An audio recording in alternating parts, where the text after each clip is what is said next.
Bonjour, je vais vous faire la présentation de mon livre intitulé Révolution et sorcellerie, une ethnologue au Burkina Faso. Alors cette présentation va être en plusieurs épisodes, puisque l'histoire est assez longue, et ce premier épisode, c'est 1982-1984.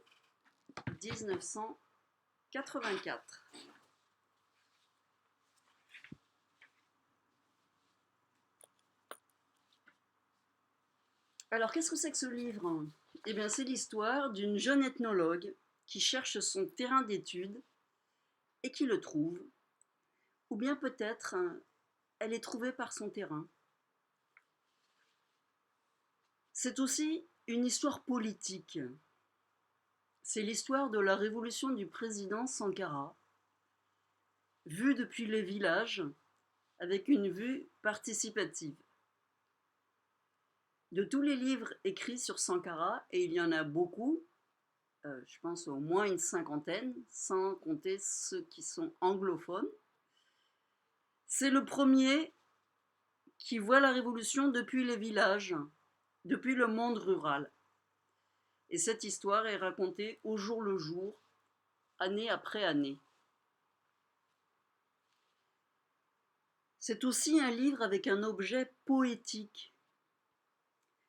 Il s'agit de la grande forêt épaisse, le lac sacré des Bissa, sur le bord du fleuve Volta, avec le chasseur, on dirait aujourd'hui peut-être un chaman, avec le monde sauvage qui est présent tout le temps dans l'espace domestique, parce qu'elle va chercher à comprendre qu'est-ce que c'est que ce monde invisible des génies dont elle entend tout le temps parler là-bas.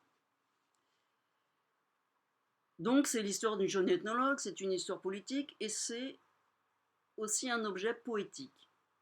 Et on progresse en même temps dans la révolution, dans l'approfondissement de la connaissance de cette région, le Bissakou, le pays Bissa, et dans les interactions avec le monde des génies. La narration est linéaire, elle est chronologique. Alors cette jeune ethnologue arrive pour la première fois dans ces villages Bissa en automne 1982.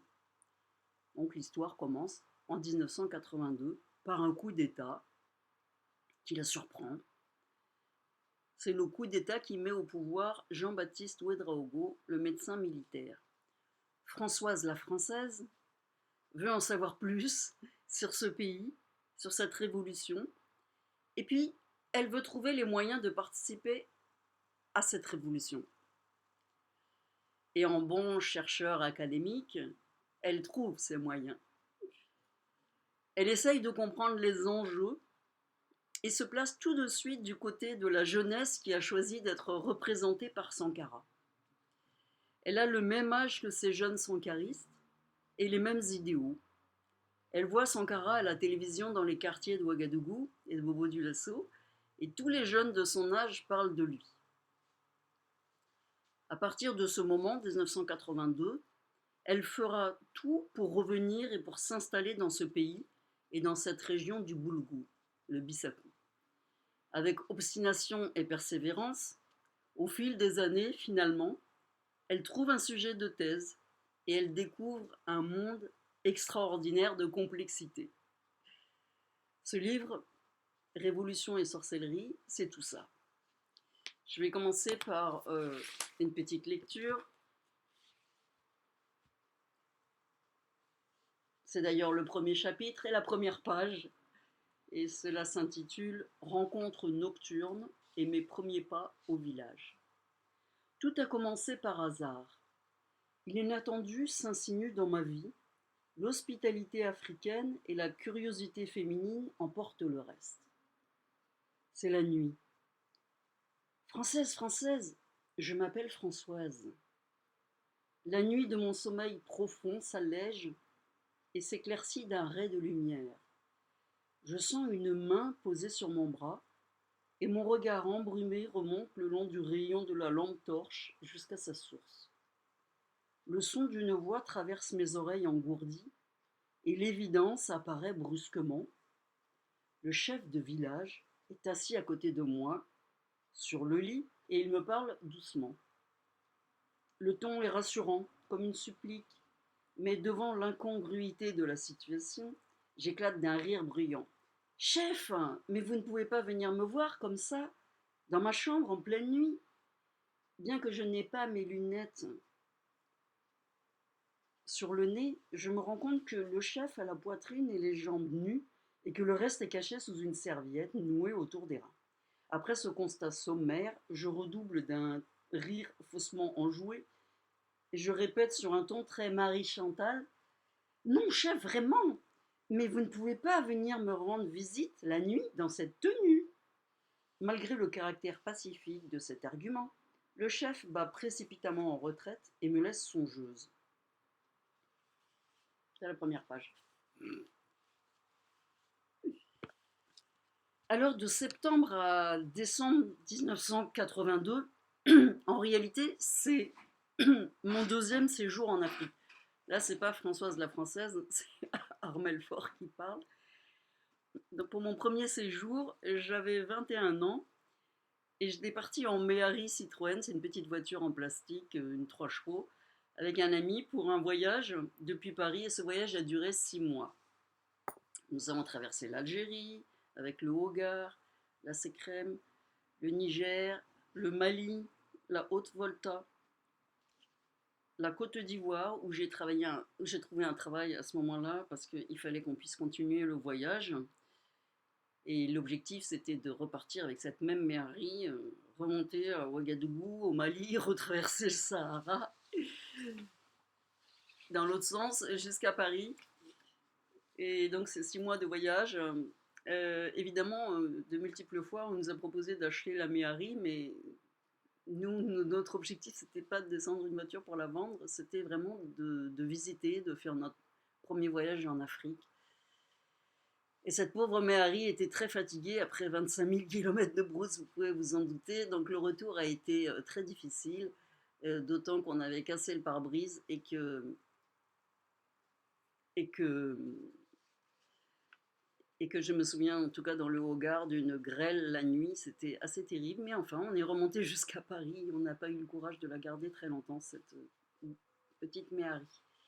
Donc en automne 1982, j'ai accompagné 2 ethnologues français qui partaient au Togo. Alors j'étais photographe, si on peut dire, je mets des guillemets parce que je n'étais pas photographe, mais j'avais un appareil photo Zénith que je connaissais très très bien, ce qui me permettait, avec plusieurs objectifs différents que je connaissais aussi très très bien, de faire de belles photos que vous voyez dans mon dos. Là, j'ai fait à peu près sur la durée de mon séjour total, c'est-à-dire de 1982 à 1987, ce livre.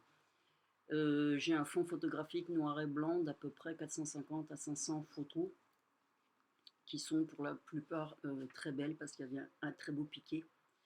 Bon, on disait que j'étais photographe, je ne pouvais pas être ethnologue, évidemment, j'étais étudiante. Et ces ethnologues donc partaient au Togo via la Haute-Volta. Ce qui n'était pas prévu, c'est qu'on s'arrête comme ça en pays Bissa, c'était la surprise. Il y avait des éclairs, du tonnerre, il fallait absolument s'arrêter et on s'est arrêté en pays Bissa. Et moi, je ne sais pas pourquoi, j'ai trouvé que c'était. Je me suis sentie bien là-bas. Première soirée, ça m'a tout de suite plu. Et ensuite, après le Togo, on est parti au Mali. Et j'avais écrit, demandez-moi pourquoi, au chef de village.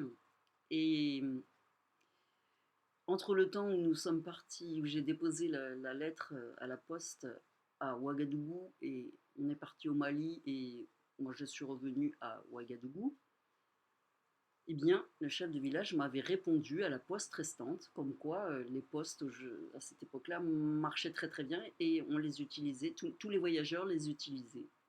Et il me disait qu'il m'encourageait à revenir si je voulais faire des études d'ethnologie, je serais très bienvenue. Donc, les ethnologues repartent à Paris pour aller donner leurs cours, et moi, je repars toute seule en taxi de brousse.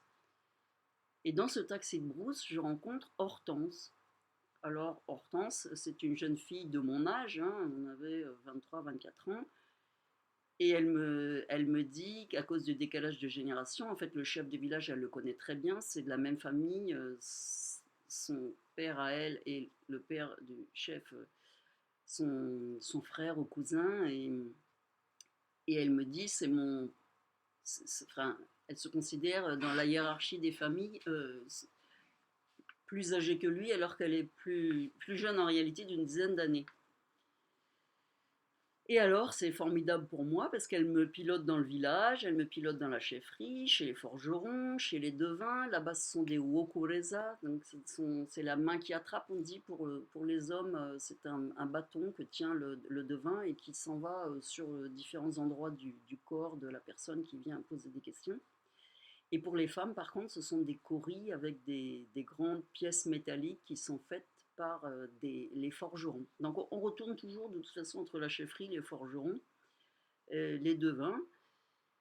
Et je vis donc chez le chef de village, je mène mes enquêtes dans le quartier de la chefferie, dans celui des forgerons, et tout le monde me parle du lac sacré de Wosi.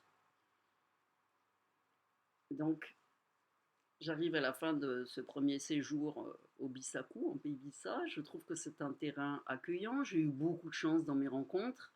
Le hasard a très bien fait les choses et j'ai été bien admise. J'ai donc trouvé mon terrain. C'était la première chose en tant qu'ethnologue. Je cherchais où pouvait bien être mon terrain, enfin, pour devenir ethnologue. Après, il faut trouver un sujet. Ce sera une autre histoire. Et bien entendu, je n'ai qu'une idée en rentrant à Paris, c'est de revenir 6 mois plus tard pour participer à la grande fête sur le lac sacré de Wosi, parce que tout le monde me parle du lac sacré et tout le monde me dit il faut absolument que tu reviennes. Dans 6 mois, il y a une grande fête qui va réunir tous les Bissa et qui n'a lieu que tous les 3 ans. Et c'est un endroit magnifique en pleine forêt, il faut vraiment venir et en plus on peut faire des vœux, demander des choses extraordinaires et les obtenir. Voilà le premier séjour en Bissakou, mais quelle était la situation politique pendant ce premier séjour? Le 7 novembre 1982, il y a un coup d'État et du CMRPN, on passe au CSP1. Alors, je ne vais pas vous donner tous les détails de ces sigles que vous trouverez très facilement pour ceux qui s'intéressent à la vie politique du Burkina Faso, enfin à la Haute-Volta à l'époque, pardon. Donc le CSP1, c'est un coup d'État militaire qui est fait par Somé-Yorian Gabriel, donc un militaire Lobi, et Fidel Guébré, un militaire Bissa, de Niaogo. Il y a donc ça s'appelle le Conseil de salut du peuple, et qui va durer du 7 novembre 1982 au 17 mai 1983. Ce médecin Jean-Baptiste Ouedraogo est nommé président, et il prend Sankara comme secrétaire d'État à la communication. Et Sankara tout de suite tranche parce qu'il se déplace en vélo, par exemple, et parce qu'il n'hésite pas à prendre une guitare pour expliquer des choses aux jeunes. Il est très, très allant, très populaire.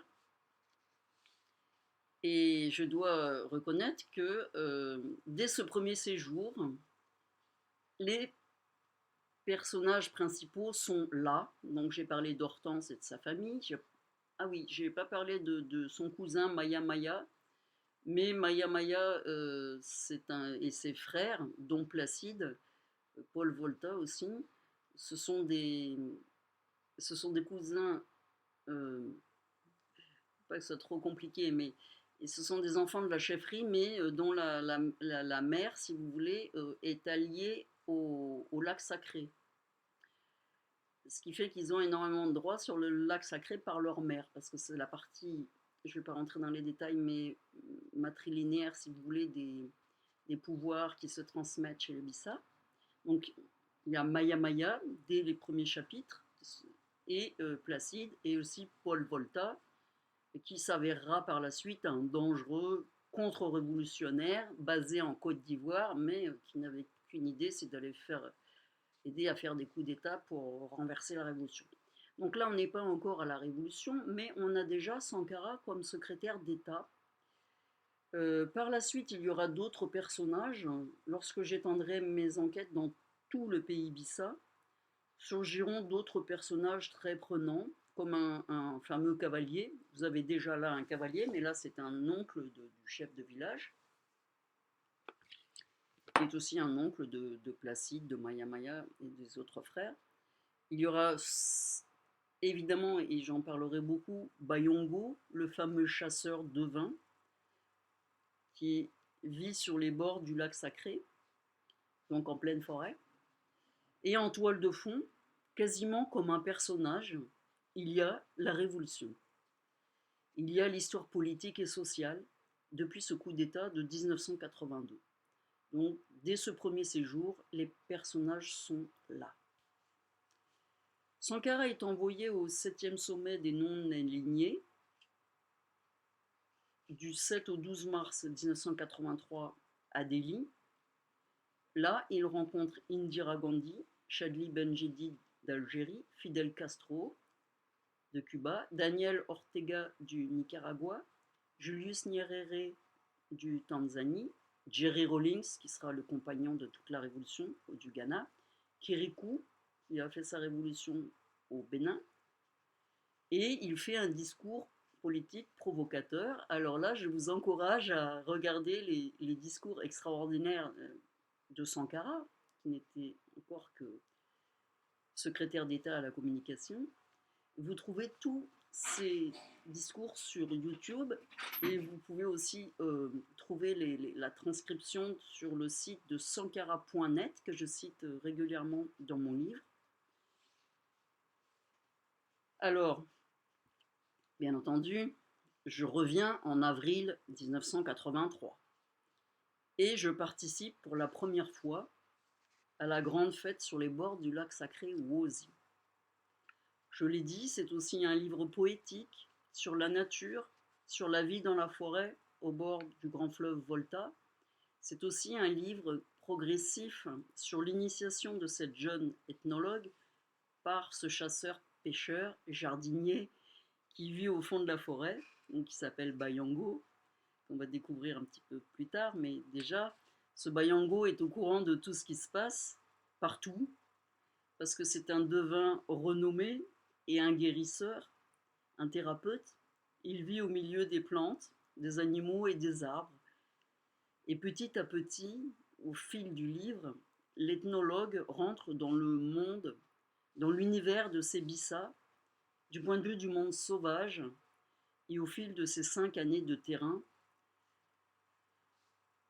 Alors, je vais vous lire ma première rencontre avec ce lac sacré, donc. Et on est en avril 1983. Les voitures reprennent la route en convoi pour s'enfoncer plus loin dans la forêt de la Volta en direction du lac. La savane arborée, aux champs domestiqués parsemés de baobabs, de karité, de néré et d'acacia, laisse place à une épaisse forêt sauvage. Lorsque la voiture s'arrête devant des trous ou des obstacles, les passagers s'égayent et partent cueillir les dons de la nature en cette fin de saison sèche, des prunes acidulées, des sucs mielleux, des baies orangées. Des oiseaux rouges aux ailes pointues, d'autres de couleur bleu électrique ou vert vif, s'envolent des creux de verdure entourés de papillons. Aux abords du lac, la forêt est tellement dense que l'on voit difficilement le ciel. La voiture s'immobilise enfin dans une clairière. Placide tend la main pour m'indiquer la direction du lac sacré. J'enjambe des buissons pour approcher des rives abruptes qui s'élèvent du large lit sablonneux de la rivière Volta. Dans un méandre, c'est le miracle, un lac de couleur verte d'où se détachent 4 grosses têtes marron entourées de nombreux dos ronds. Ce sont les têtes de 4 hippopotames, comme l'avait annoncé Maya Maya. Parce que j'avais fait une divination avec Maya Maya un peu pour essayer de me clarifier un peu dans la suite de mes relations avec cette région extraordinaire. Et il m'avait dit, tu verras, quand tu arriveras sur le bord du lac sacré, il y aura 4 hippopotames, et 4, c'est le nombre des femmes. Effectivement, les têtes des 4 hippopotames sont là. Les crissements d'insectes, les odeurs entêtantes et les chants d'oiseaux saisissent mes sens, autant que la beauté liquide de cet élément paisible. Je suis envahi par la moiteur végétale, saoulé de parfums, les oreilles égarées par les sollicitations variées des sons de la nature. C'est le premier contact sensible avec le monde des génies de l'eau douce.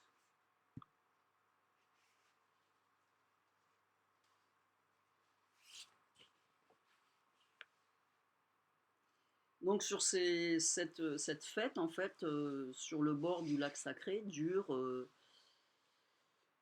3 jours. Et je raconte les 3 jours parce que c'est 3 jours inénarrables et inimaginables.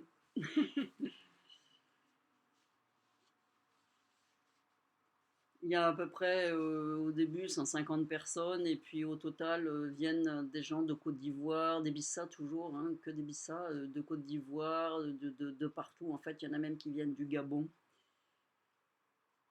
Et je fais le vœu de revenir avec des moyens pour aider ce pays et pour participer à la vie du Bissakou. Qu'est-ce qui se passe pendant ce temps-là dans l'autre personnage, c'est-à-dire la préparation de la Révolution, à Ouagadougou, le 30 avril 1983, il y a eu la visite de Kadhafi à Ouagadougou. Le 14 mai 1983, c'est le discours anti-impérialiste de Thomas Sankara à Bobo Dioulasso, alors vraiment à écouter.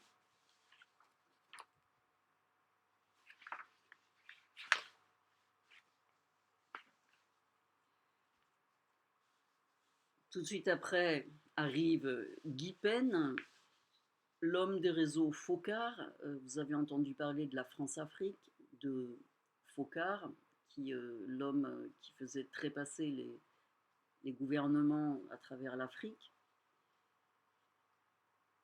Et là, je vous encourage à lire les travaux, les livres de Jean-Pierre Batte, qui est historien et archiviste et qui a dépouillé le fonds Focard il y a quelques années et qui a publié avec plusieurs collègues, historiens et archivistes, 4 ou 5 livres sur les réseaux Focard, sur ces archives. Malheureusement, il y a peu de choses sur les liens avec la Haute-Volta. Donc Guy Pen, cet homme des réseaux Focard, vient de faire incarcérer Sankara et les jeunes sont furieux. Ils cassent, ils tabassent des blancs. On est en même temps en mai 1983 à Niaogo-Beguedo, donc au Bissakou. Les guerres locales pour le foncier ont leur résonance au plus haut sommet de l'État. Pourquoi? Parce que j'ai parlé tout à l'heure de plusieurs personnalités politiques. Avec ce coup d'État, le Bissakou est au cœur des enjeux. J'ai parlé de paix à son âme, Sommet Yorion Gabriel et de Fidel Guébré, paix à leur âme, parce qu'ils mourront dans des circonstances à élucider plus tard pendant la Révolution. C'est vraiment triste. Mais à ce moment-là, ils sont là, c'est eux qui ont fait ce coup d'État. Et en face, il y a donc vous avez dans ces histoires deux Bissa, puisque Lengani de Garango, lui est de Garango et soutient Beguedo, et vous avez donc un autre Bissa qui est Fidel Guébré et qui a Niaogo. Ça, c'est une histoire qui va perdurer pendant toutes les années où je serai dans cette révolution et qui va revenir comme un serpent de mer. Puisque, si vous voulez, il y a un côté qui représente, ça c'est Niaogo, un monde ancien, un monde féodal, comme on dit entre guillemets, il faut mettre beaucoup de guillemets pour bien expliquer qu'est-ce que c'est que la féodalité, c'est pas exactement la même chose que la féodalité médiévale ailleurs. Des chefferies, le monde du foncier, ceux qui ont des terres, qui sont aussi, ils se trouvent catholiques, qui ont eu l'école des Blancs, donc qui ont la main sur l'administration, au moins jusqu'à cette période-là. Et en face, vous avez un monde nouveau, moderniste, qui veut développer le pays, qui veut faire table rase du monde ancien, en particulier dans les relations au foncier. C'est aussi le thème qui va revenir tout le temps dans mon livre. La relation à la terre, puisque je vous expliquais que mon livre, c'est un livre sur la révolution vue depuis les campagnes, avec cette idée que le foncier est au cœur de la révolution. les relations entre les gens et la terre, comment on s'approprie les terres, comment on arrive à avoir des terres quand on n'en a pas. Ça, c'était le gros sujet de la Révolution. Et comment est-ce que, en tant que détenteur de terre, comment est-ce qu'on peut avoir des droits sur les terres alors que là, il ne s'agit pas de dire comme Jean-Jacques Rousseau, cette terre m'appartient. Il y a beaucoup d'autres droits très complexes à comprendre que j'expliquerai par la suite. Donc le 17 mai 1983, après le passage de cet homme des réseaux Focard, Thomas Sankara et Jean-Baptiste Lingani sont emprisonnés à Weyeguya et à Dori. Un autre révolutionnaire, Henri Zongo, le jour de leur arrestation, prend le camp Guillaume, c'est un camp à Ouagadougou, avec une dizaine de commandos, et Blaise Compaoré, une autre personnalité des révolutionnaires face à cette ingérence donc d'incarcérer Thomas Sankara et Jean-Baptiste Lengani, s'échappe et il entre en désilence avec son commandement de Pau. Donc lorsque Sankara est arrêté, dit-on, alors que débute le déjeuner en l'honneur de Guy Pen, le 20 et 22 mai 1983, il y a d'immenses manifestations dans les rues de Ouagadougou pour demander la libération de Sankara. Les lycéens, les lycéennes sortent, les étudiants, tous les jeunes sont dans la rue, mais les prisonniers sont en résidence surveillée et le peuple continue inlassablement à demander leur libération. Bon, moi, en juin 1983, je suis obligée de rentrer à Paris. J'ai trouvé un travail pour gagner de l'argent avec l'idée de revenir le plus vite possible au Bissakou. J'ai déjeuné au CNRST à Ouagadougou avant de partir avec le chauffeur qui a conduit tous les ethnologues partout en Afrique de l'Ouest, du moins dans cette partie d'Afrique de l'Ouest, puisque le CNRST est une sorte de plateforme où viennent les chercheurs qui vont au Niger, au Mali. Et il a des anecdotes piquantes sur chacun, donc sur Jean Rouch, sur Germaine Dieterlin. Il me parle de Françoise Héritier et Michel Isard, qu'il a emmené au Yatenga plusieurs fois. Il me parle de Michel Cartry, qui est un chercheur très important sur les questions de symbolique, de sorcellerie, de divination.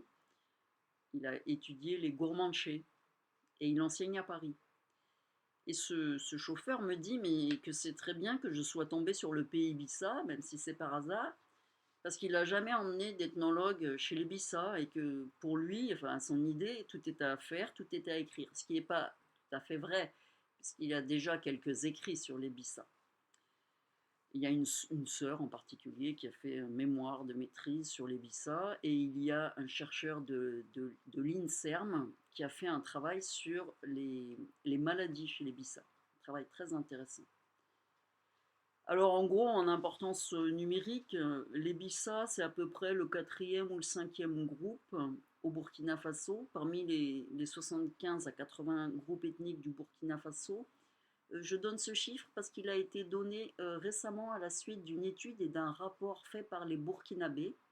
Jusqu'à présent, les ethnies étaient définies et dénombrées par les Français, qui sont les anciens colons du Burkina Faso. Et là, le chiffre est clarifié avec des méthodes scientifiques et le rapport est disponible sur Internet. Il est fait par les Burkinabés. Donc il y a à peu près 75 et 80 groupes ethniques au Burkina Faso avec chacun sa langue. Tout cela est très bien expliqué dans le rapport. Donc les Bissa, en tant qu'histoire et organisation sociale, ont à la fois à voir avec les Moussi, donc, qui est une ethnie dominante et très hiérarchisée, qui a été étudiée par Michel Isard, c'est le grand ethnologue à l'époque à travers le monde sur les Moussi. Alors les Moussi, c'est une ethnie dominante mais pas majoritaire en nombre, mais il se trouve que tout le plateau central, c'est le plateau Moussi. Donc c'est une ethnie très bien étudiée, avec des caractéristiques très précises. Et ces Bissa ont aussi voir avec les Samo, qui est une ethnie étudiée par l'ethnologue Françoise Héritier. Et il se trouve que Michel Izard et Françoise Héritier sont venus ensemble étudier à l'époque un futur barrage dans la vallée du Sourou, et ils se sont mariés en 1957 au Yatenga, et ils ont eu d'ailleurs une fille qui a à peu près mon âge, puisque c'est en fait tout ça s'est passé l'année de ma naissance.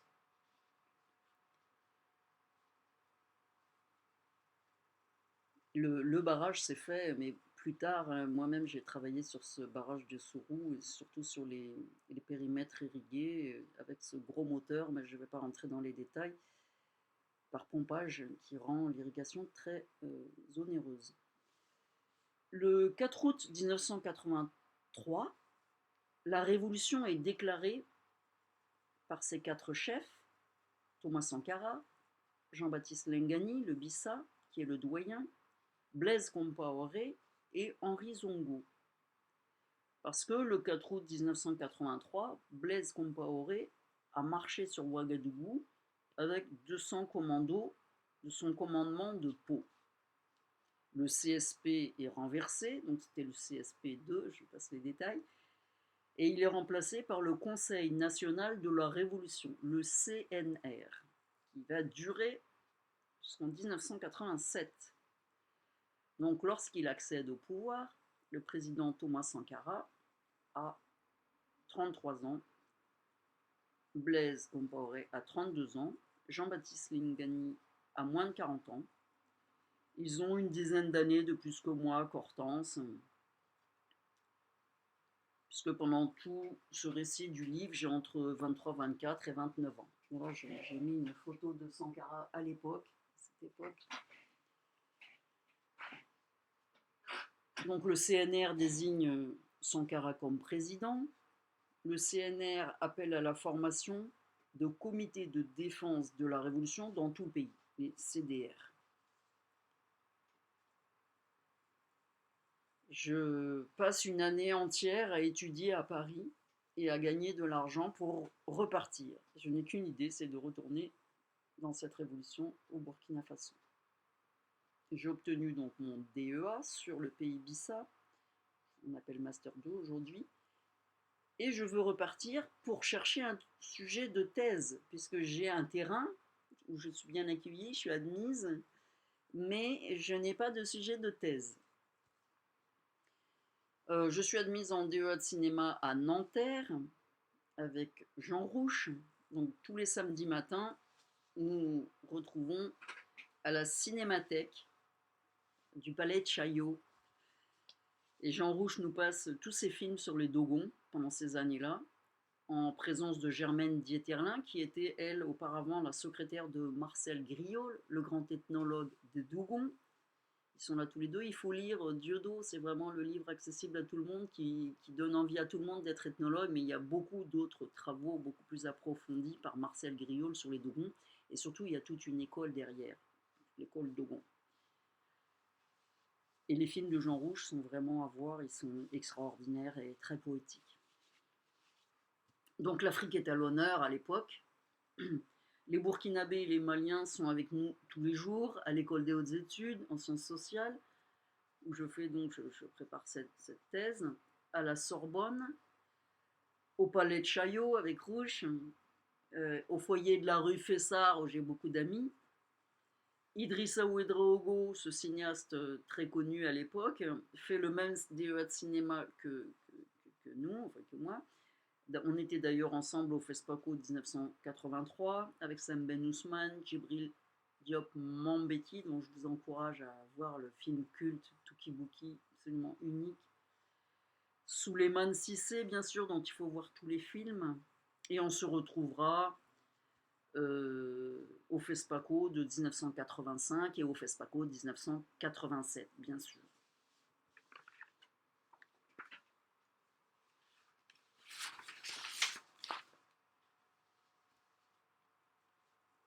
Alors, Jean Rouche m'appelle la Passionaria, parce que je n'arrête pas de parler de Sankara, de la révolution, du Burkina Faso. Et pour ce DEA de cinéma, donc je tourne un film sur les halles de Paris qui viennent d'être construites. Ce film s'appelle Look les Halles 1984 parce que c'était l'époque où tout le monde avait des looks incroyables, rasés avec des cheveux turquoise, etc. Et des danses aussi. C'est, ce film est un jeu entre différents espaces, la façon dont ces jeunes s'habillent. Enfin, ces jeunes, on avait tous le même âge, hein, et les différents choix de danse. Vous pouvez le trouver sur Internet facilement, sur YouTube ou sur ma chaîne YouTube aussi. À Paris, je passe aussi beaucoup de temps donc à l'école des hautes études en sciences sociales. Je suis les cours d'Emmanuel Terret. Le mercredi, on se retrouve avec Michel Agassian, paix à son âme. J'ai appris qu'il était décédé récemment, il y a peut-être 2 ou 3 ans. Marc Auger. Aussi, je suis quelques cours à Nanterre avec Éric de Dampierre, Alfred Adler, plus spécialiste du Cameroun, eux deux. À l'école pratique donc des hautes études à la Sorbonne, ce cours de Michel Cartry le vendredi matin est absolument essentiel dans la formation des chercheurs et essentiel d'autant plus que si vous ne suivez pas ce cours et vous n'allez pas comprendre beaucoup de choses symboliques qui vous arrivent tous les jours, puisque je voudrais un peu paraphraser Georges Condominas qui disait l'exotique est quotidien sur l'Asie, et, mais on pourrait dire sur l'Afrique quand on est ethnologue que la sorcellerie est quotidienne. À partir du moment où vous êtes vraiment installé pour 1 an, 2 ans, 3 ans, là vous allez faire comme tout le monde, vous allez y avoir droit. Donc heureusement pour nous, on a ces cours de Michel Cartry qui nous préviennent de ce qui va nous attendre. Enfin, disons que quand ça nous arrive, on sait à peu près comprendre les chaînes de, qui arrivent à un phénomène. Et souvent, ce sont des annonces hein, pour peut-être vous faire peur. D'autres fois, ça peut être un peu plus grave si vous avez vraiment transgressé disons des consensus ou que vous avez heurté des intérêts personnels. Alors je lis bien sûr assidûment les livres de Françoise Héritier, ceux de Michel Isard, ces piliers de la haute volta. Je passe un temps fou dans les bibliothèques, tout en travaillant pendant la journée pour gagner des sous.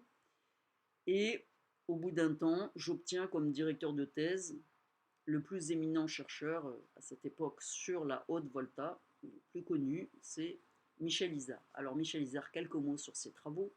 Michel Isard a travaillé au Yatenga et essentiellement avec les gens du pouvoir pour comprendre ce qu'est le pouvoir pour les Mossi. Il l'explique dans de très nombreux articles, il a publié de nombreux livres, dans le plus connu, du moins le premier, c'est Les gens du pouvoir, les gens de la terre. C'est un petit peu critiqué par les Burkinabés qui trouvent que c'est pas aussi binaire. Donc les gens du pouvoir, il explique très très très très longuement tout ce qui est le sens du pouvoir, d'une âme. Et les gens de la terre, par contre, il met des chiffres et des chiffres et des chiffres et des chiffres parce que c'est pas son sujet. Et il attend probablement un peu de moi, mais sans jamais me pousser, que je fasse sortir quelque chose de nouveau sur ces gens de la terre. Alors, à cette époque, l'anthropologie française est très parochial, comme disent les Anglais, puisque Françoise Héritier n'est plus l'épouse de Michel Isard, mais euh, elle est au laboratoire d'anthropologie sociale et aussi Michel Isard d'ailleurs, tout ça dans le même escalier. Claude Lévi-Strauss a, a reçu pour ses travaux et pour continuer ses travaux et pour son école, l'école qu'il a créée, le laboratoire d'anthropologie sociale, la chapelle de l'école polytechnique qui elle est partie plus loin, en banlieue. Et cette chapelle, le haut de la chapelle, c'est un dôme magnifique avec une très grande bibliothèque et ce qu'on appelle les files. Donc ce sont des grands placards avec des tiroirs Vous pouvez trouver tout ce que vous pouvez imaginer sur l'ethnologie. Enfin, à l'époque, il n'y avait pas énormément d'armoires, mais maintenant, il y en a plein, c'est plein. Et donc, ce laboratoire d'anthropologie sociale permet à qui veut chercher sur le monde ethnographique, ethnologique, anthropologique, beaucoup de choses. Et au fond du laboratoire de ces grandes bibliothèques, il y a un escalier, et tout en haut de la bibliothèque, comme une serre, comme une verrière, et c'est le bureau de Claude Lévi-Strauss. Et nous voyons donc monter à ce bureau Claude Lévi-Strauss régulièrement. Donc c'est un milieu très anthropologique, et pendant ce temps-là, donc Françoise Héritier est mariée à Marc Auger, qui est aussi non seulement le mari de Françoise Héritier, qui est en train de devenir une anthropologue connue mondialement, par ses travaux sur la parenté et surtout par ses travaux sur les femmes, travaux absolument remarquables, et aussi par son goût de la littérature, de l'écrit. Elle fait des livres qui arrivent à toucher le public, et tout le monde peut les lire et les aimer. Donc ce Marc Auger est aussi le président de l'école des hautes études en sciences sociales. Et ce sont aussi pendant ces années-là que Françoise Héritier entre au Collège de France. C'est donc la première femme anthropologue. Et c'était le choix, la décision annoncée depuis très longtemps de Claude Lévi-Strauss.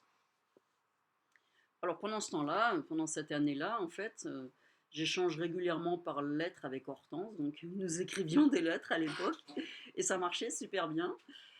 Et j'échange un petit peu des lettres avec le chef de village aussi. Et je suis au courant, bien entendu, au jour le jour de l'avancée de la révolution dans le Bissakou, également de ce qui se passe au Burkina Faso par les étudiants burkinabés à Paris qui sont organisés en CDR, la rue Fessard dont j'ai déjà parlé. Alors, il se tient le discours du 2 octobre 1983, le DOP, très important, préparé par Philippe Ouedraogo, qui est un polytechnicien, qui, avec toute une équipe, a la volonté de construire le pays. Construire le pays, ça veut bien entendu dire de faire des routes, de désenclaver, d'aménager des infrastructures, et lancer à ce moment-là le barrage hydroélectrique de la Compiègne, qui est un succès pour électrifier Ouagadougou. Le barrage et la vallée d'irrigation du Sourou. Je parlais du Sourou, du travail fait en 1957 par Françoise Héritier et Michel Izard sur le terrain, c'était leur premier terrain. Avec l'objectif d'irrigation de la vallée du Sourou, c'est 16 000 hectares. Et plus tard, est prévu aussi le barrage de Bagré, au Bissakou, à la fois pour l'hydroélectricité, donc fournir de l'électricité à Ouagadougou, et pour irriguer 20 000 hectares, mais là en gravitaire, ce qui est beaucoup plus intéressant que par pompage la vallée du Sourou. Il faut évidemment faire des routes, désenclaver le pays. Vous avez des endroits qui sont extrêmement riches du point de vue de tout ce qui est plantation, comme Orodara, qui n'a pas de route, et du coup, vous avez une énorme production qui pourrit sur place par défaut de route, et alors que le pays importe tous les produits qui pourrissent là-bas de Côte d'Ivoire et du Togo. Alors comment est financé tout cela? Eh bien le DOP au début est financé par les fonctionnaires. Les résultats se voient très rapidement, donc l'argent des fonctionnaires, c'est l'effort populaire.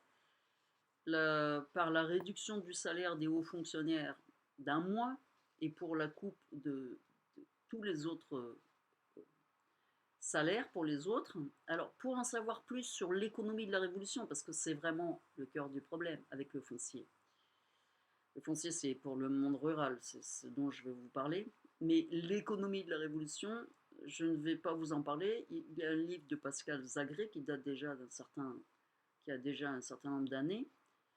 Et vous avez un colloque le 26 juillet 2022 à l'université Thomas Sankara qui discute à Ouagadougou, donc tout récemment, de l'économie de la Révolution. Je pense que ça va être très important pour ceux qui s'intéressent de savoir comment on peut faire fonctionner, ou pas d'ailleurs, l'économie localement et quels sont les aboutissements. Il faut bien suivre ce colloque.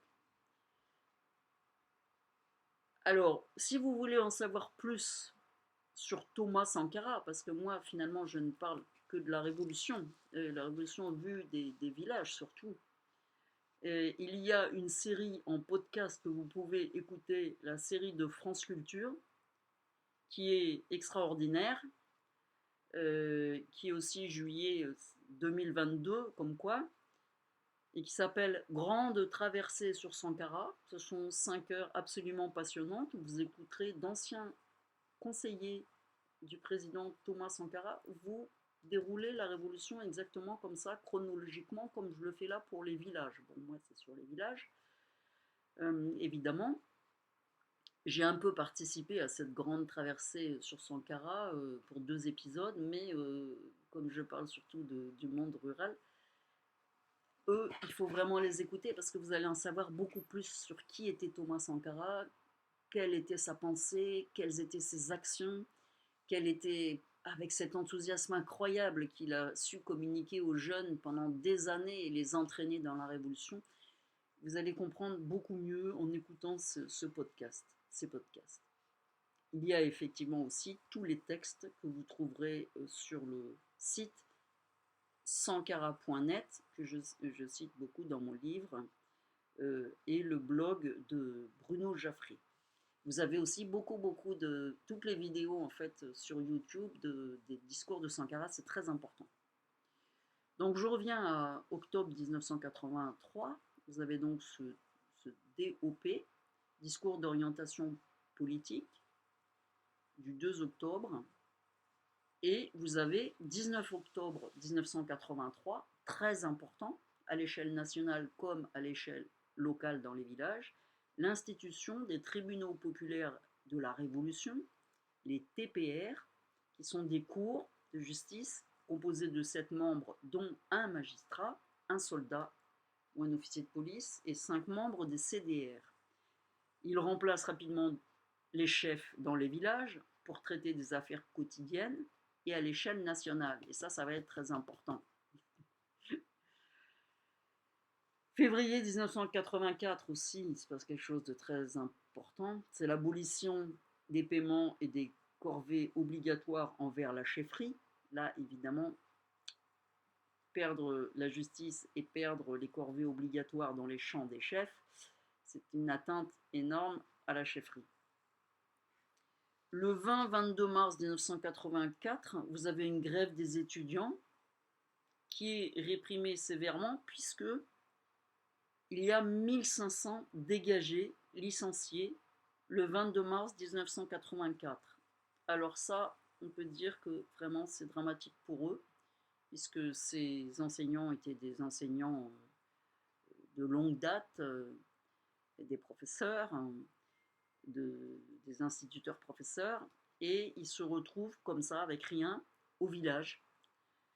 Alors évidemment, certains villages en ont bénéficié, je pense à Garango, où un des enseignants dégagés, qui était déjà très investi dans l'agriculture, du coup a mis les bouchées doubles et a permis à beaucoup de jeunes révolutionnaires de comprendre comment améliorer les sols. Le 28 mars 1984, vous avez l'adoption en Conseil des ministres du programme de construction des cités du 4 août. C'est les premières cités en 1, en 2, en 3 de la Révolution, indispensables, parce qu'il y avait une crise du logement, c'était impossible pour les jeunes de se libérer du joug des parents. Donc ce programme de construction des cités était très très important. Et le 4 août 1984, c'est le premier anniversaire de la Révolution. Le pays, qui était encore la Haute-Volta, je vous dis tout le temps Burkina Faso, mais c'était encore la Haute-Volta, devient Burkina Faso. Et là, je vous laisse chercher que veut dire Burkina Faso. Je peux vous dire que c'est un nom magnifique. Donc, les Burkinabés peuvent être très fiers. Et en 1984, il y a une terrible sécheresse. Comme je vous dis, je vous parle du monde rural. Et c'est aussi à la fin de cette saison des pluies que je reviens enfin au Burkina Faso en septembre 1984. Donc je vais arrêter ce premier épisode ici à la terrible sécheresse de 1984 et je reprendrai le deuxième épisode là à partir de cette saison d'hivernage 1984 dans les villages. Merci beaucoup pour votre attention et à très bientôt.